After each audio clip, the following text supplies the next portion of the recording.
Welcome back to the historian's tome, where history whispers its secrets to help you drift into peaceful slumber.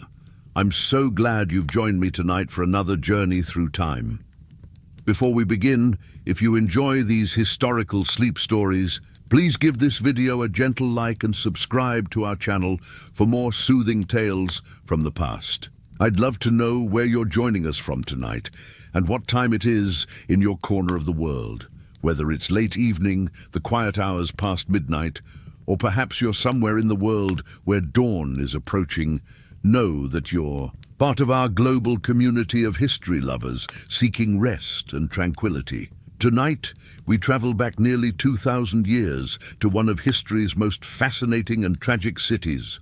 We'll explore the bustling streets of ancient Pompeii, not in its final moments of terror, but during its golden days when life flourished beneath the shadow of Mount Vesuvius. Close your eyes, settle into your most comfortable position, and let the warm Mediterranean breeze carry you to a time when the Roman Empire was at its height, and this remarkable city thrived in blissful ignorance of its fate. The first rays of dawn paint the sky in shades of rose and gold over the Bay of Naples. It is the year 78 AD, just 1 year before that fateful day in August that would preserve this city forever. But for now, Pompeii awakens to another ordinary day, filled with the promise of commerce, conversation, and community life that has made it one of the most prosperous cities in the Roman Empire. As the sun climbs higher, its light catches the red-tiled roofs of the city, creating a warm tapestry that stretches from the marina to the fertile slopes of Vesuvius. The mountain looms majestically in the distance, its peak crowned with wisps of what the inhabitants believe to be harmless clouds. To the people of Pompeii, Vesuvius is not a threat, but a blessing, its volcanic soil having created some of the richest farmland in all of Italia. Vineyards cascade down its lower slopes, heavy with grapes that will become the wine served in taverns across the empire. In the harbor, fishing boats bob gently on the morning tide, their hulls darkened by years of salt spray and Mediterranean sun. Fishermen tend to their nets, their weathered hands working with the practiced efficiency of generations. The catch is good today, silver fish glinting in the morning light as they are sorted into baskets bound for the city's markets. The streets of Pompeii are awakening too. Slaves and servants emerge from the great houses, carrying amphorae to the public fountains to collect the day's water supply. The sound of their sandals on the polygonal stone pavement creates a gentle rhythm that seems to pulse with the heartbeat of the city itself. Shop owners lift the wooden shutters of their establishments, revealing bakeries where bread bakes in brick ovens, textile shops displaying fine cloth dyed in brilliant purples and deep crimsons, and workshops where artisans craft everything from gold jewelry to bronze mirrors. The forum baths begin to welcome their first patrons of the day. Steam rises from the caldarium, the hot bath that is the heart of Roman social life. Citizens of all classes will gather here throughout the day, not merely to cleanse their bodies, but to conduct business, share news, and maintain the social connections that are so vital to Roman society. The gentle splash of water and the murmur of conversation create a soothing symphony that speaks to the civilized nature of this remarkable place. Children dart between the legs of adults in the streets, their laughter echoing off the walls of houses painted in warm ochres and deep reds. Some carry small clay tablets, heading to schools where they will practice their letters and learn the stories of gods and heroes that form the backbone of Roman culture. Others help in their families' shops, learning the trades that have been passed down through generations. The Via dell'Abbondanza, one of the main thoroughfares, comes alive with the clip-clop of donkeys pulling carts loaded with goods from the surrounding countryside. Olive oil in great ceramic jars, fresh vegetables from the fertile fields, and amphorae of wine from the slopes of Vesuvius all make their way to market. The street is wide enough for 2 carts to pass comfortably, a testament to the advanced urban planning that makes Pompeii Such a pleasant place to live. As the morning progresses, the city settles into its comfortable rhythm. This is a place where tradition and prosperity walk hand in hand, where the innovations of Roman engineering combine with the warmth of Mediterranean culture to create something truly special. The people of Pompeii have no way of knowing that they're living in what historians will one day call the golden age of their city, that this ordinary morning is part of an extraordinary time that will be frozen forever in volcanic ash. By mid-morning, the commercial heart of Pompeii beats with vigorous life. The city has grown wealthy as a center of trade, its strategic position on the Bay of Naples making it a natural hub for goods flowing between Rome and the provinces. The port bustles with activity as ships from across the Mediterranean unload their precious cargoes onto the docks. The Macellum, Pompeii's central market, fills with the sounds and scents of commerce. Merchants call out the virtues of their wares in Latin, mixed with Greek phrases and local dialect. The air is rich with the aroma of fresh bread from the numerous bakeries, the tang of garum, the fermented fish sauce beloved by Romans, and the sweet scent of honey cakes and fruit. Stalls display pyramids of apples and pears, great wheels of cheese from the countryside, and small mountains of olives cured in herbs and oil. In the triangular forum, near the large theatre, vendors spread their goods on cloth and rush mats. Here you might find a craftsman from Gaul selling intricately worked bronze brooches, or a trader from Alexandria displaying fine linen and exotic spices. The international character of Pompeii is evident everywhere. Graffiti on walls includes inscriptions in Greek, Oscan, and Latin, testament to the city's cosmopolitan nature. The banking houses along the main streets conduct the financial business that keeps this prosperity flowing. Wealthy merchants and landowners meet to discuss investments in shipping ventures, new construction projects, or the expansion of agricultural estates. The exchange of silver denarii creates a soft chiming sound that mingles with the general hum of conversation. Credit flows as freely as wine, binding together networks of trade that stretch from Britain to Egypt. In the workshops of the various quarters, craftsmen pursue their trades with the same dedication their ancestors have shown for centuries. Fullers clean and process wool, their establishments filled with the sound of cloth being beaten and the splash of water in great stone basins. The work is rhythmic and methodical, a meditation in motion that has been perfected over generations. The smell of lanolin and soap creates an atmosphere that is both industrious and strangely peaceful. Metalworkers shape bronze and iron in their forges, the ring of hammer on anvil providing a steady percussion that echoes through the narrow streets. They create everything from household implements to decorative objects destined for the great houses of the wealthy. The red glow of their furnaces casts dancing shadows on workshop walls, creating patterns that shift and change like living things. The garum factories, though located downwind from the main residential areas, contribute their own unique character to Pompeii's commercial landscape.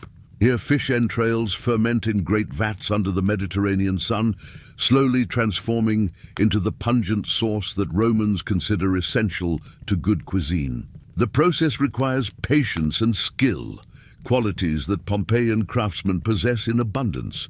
Bakeries operate on a schedule dictated by the needs of the city. The bakers rise before dawn to begin their work, kneading dough that will emerge from stone ovens as round loaves marked with the baker's distinctive stamp.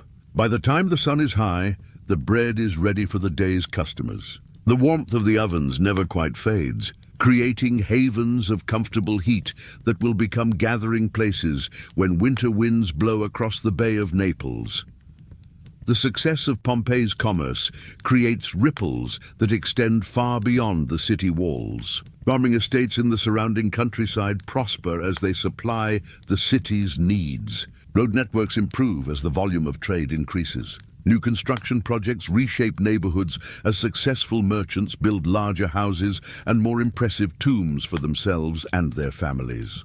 As the sun reaches its zenith, casting short shadows in the streets, Pompeii reveals the sophisticated nature of Roman domestic life. The city's wealthy residents have created a world of remarkable comfort and beauty within their homes, demonstrating the prosperity that trade and agriculture have brought to this corner of the empire.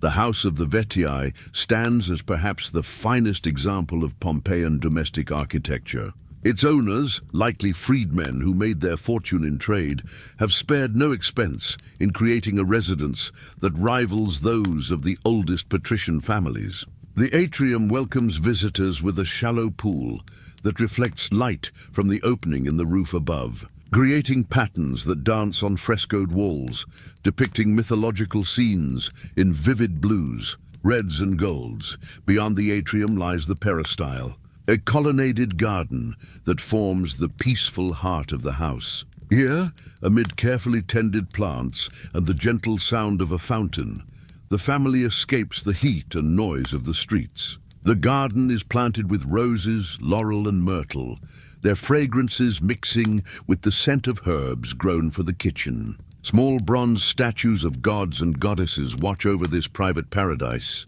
their faces serene in the dappled sunlight that filters through the leaves.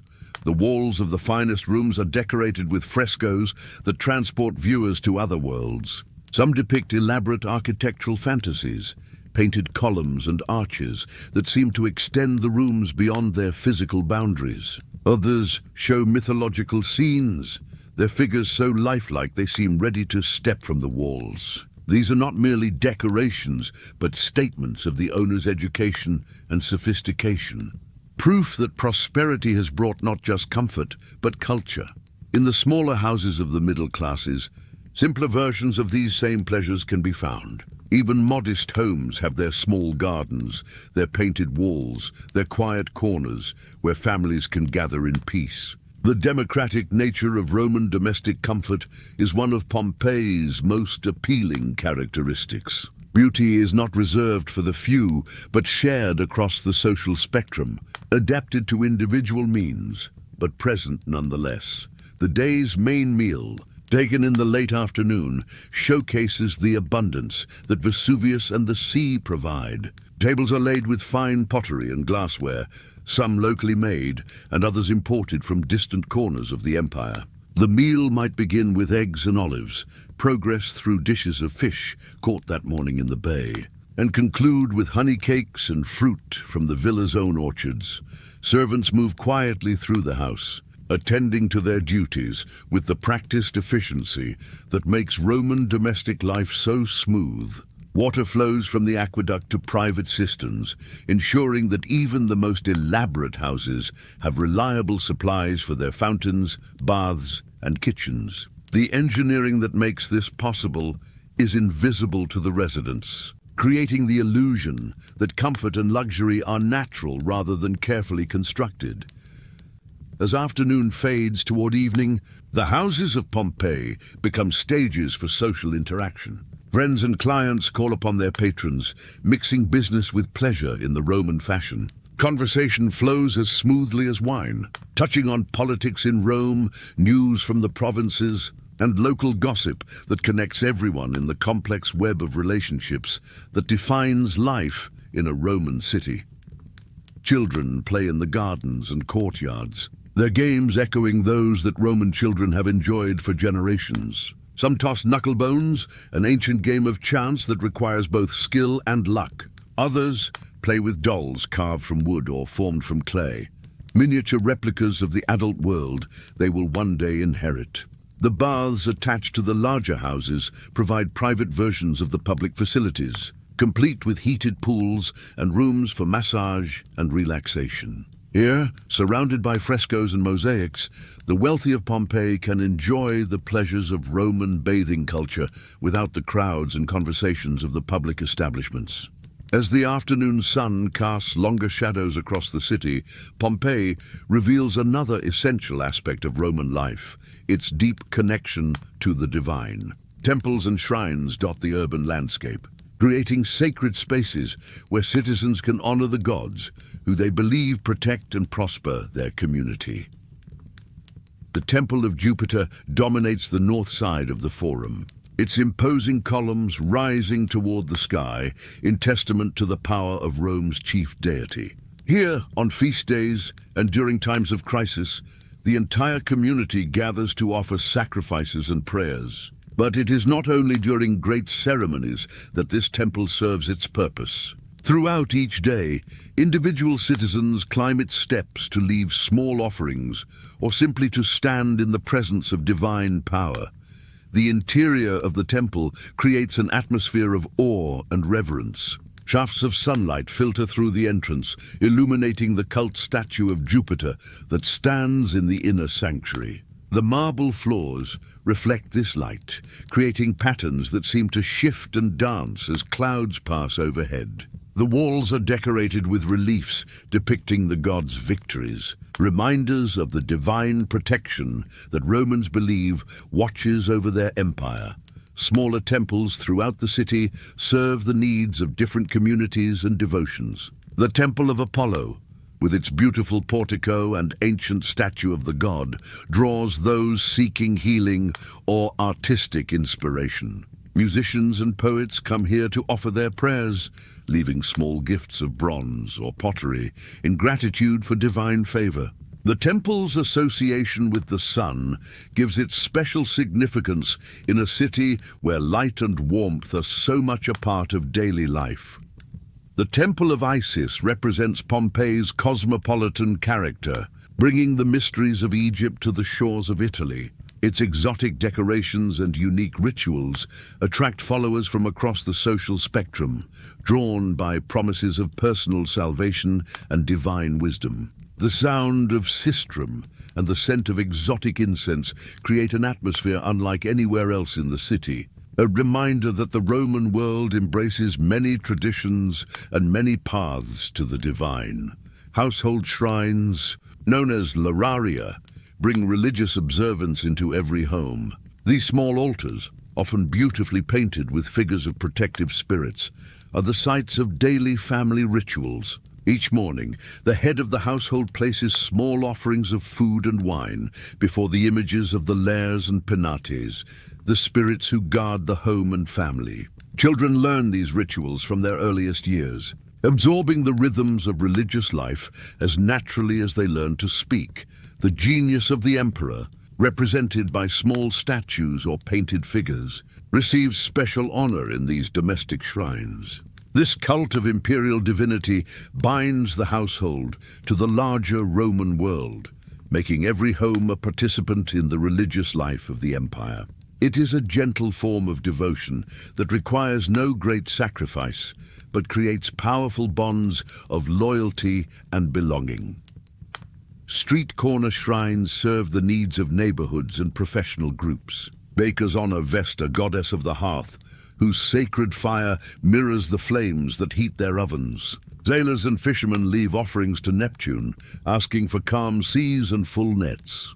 Merchants invoke Mercury, asking the messenger god to speed their transactions and protect their goods in transit.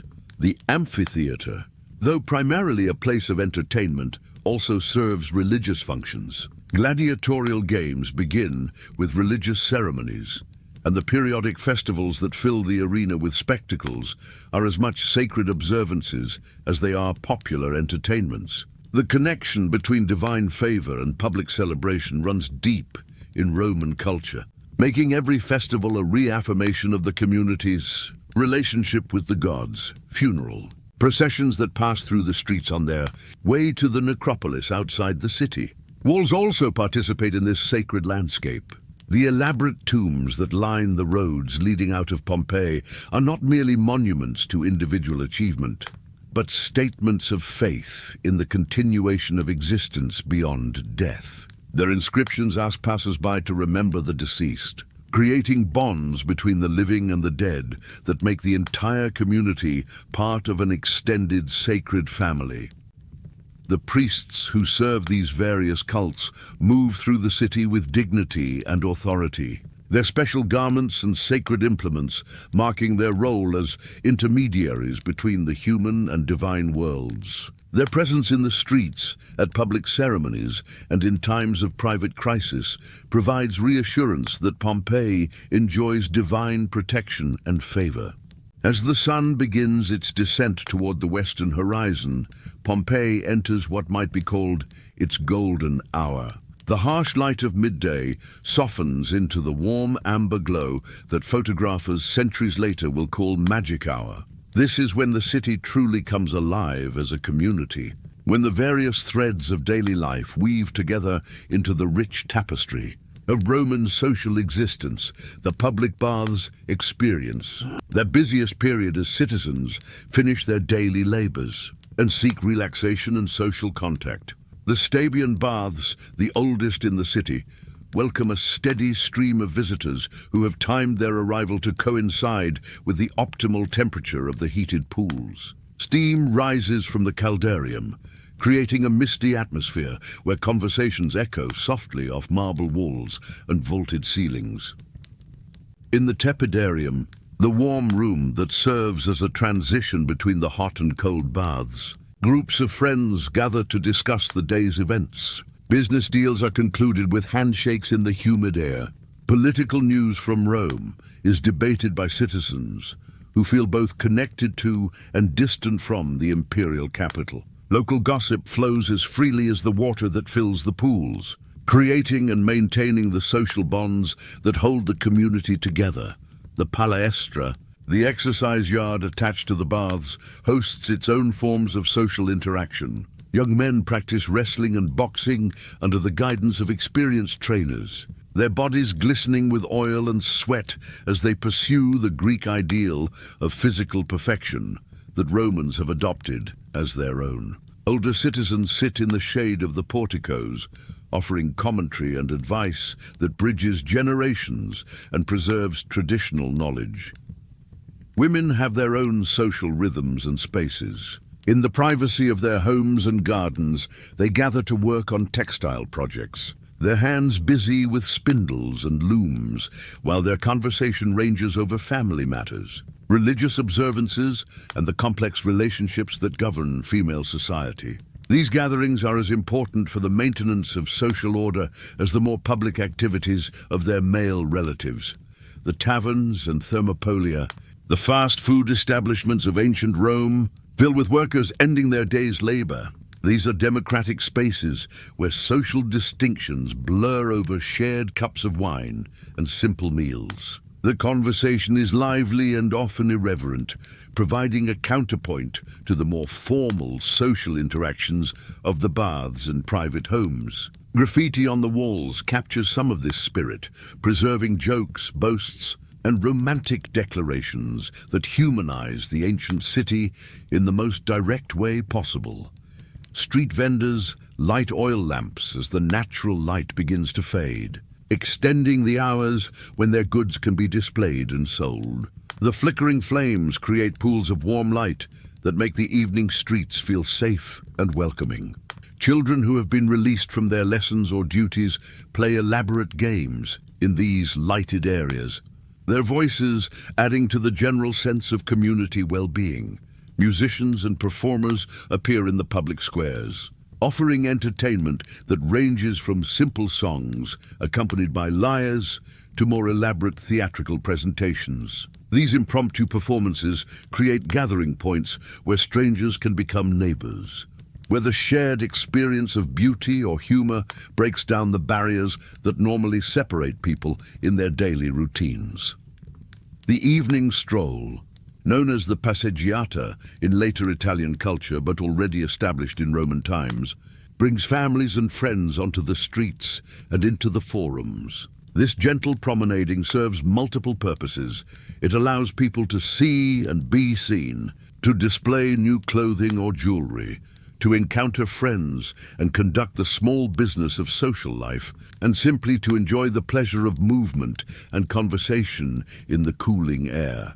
Gardens attached to houses and public buildings release their fragrances as the temperature drops, Rose petals that were tightly closed in the heat of the day opened to perfume the evening air. Night-blooming jasmine begins to prepare for its own show, adding anticipation to the sensory experience of moving through the city's streets and courtyards.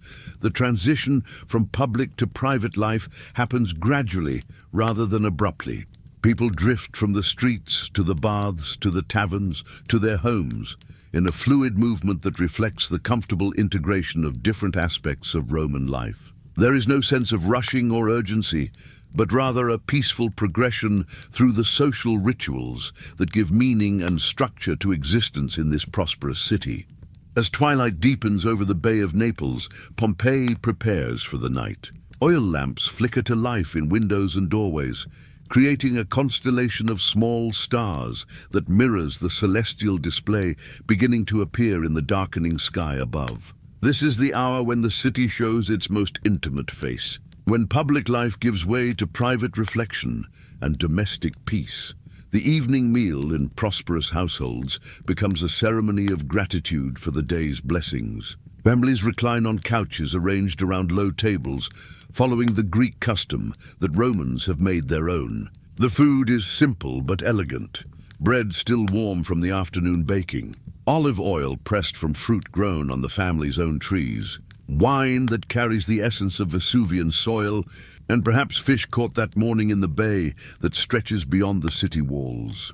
Conversation flows gently around these tables, touching on the small events that make up the fabric of family life. Children report on their lessons and games, while adults share news from the forum and the baths. There is a timeless quality to these exchanges, a sense that similar conversations have taken place around similar tables for generations and will continue long into the future. The household shrine receives its evening attention as the family offers thanks to the protective spirits who have watched over them through another day. A small portion of wine is poured as a libation, a bit of bread is set aside for the lares, and a brief prayer acknowledges the divine favor that has made prosperity and peace possible. These rituals require only a few minutes, but they connect the family to cosmic rhythms larger than their individual concerns. As full darkness settles over the city, most citizens retire to their homes. The streets do not become completely empty, for night watchmen patrol the main thoroughfares, and late revelers may still be heard from the taverns near the amphitheater. But the general sense is one of peaceful quietude. The stone walls that during the day retained heat now begin to release it, creating gentle updrafts that carry the scents of cooking fires and garden flowers through the narrow streets. In the houses of the wealthy, slaves move quietly through the rooms, snuffing out unnecessary lamps and securing doors and shutters against the night. Water flows softly in the fountains of the peristyle gardens, its sound serving as a lullaby for the entire household. The frescoed walls seem to glow in the lamplight, their mythological figures appearing to move in the dancing shadows.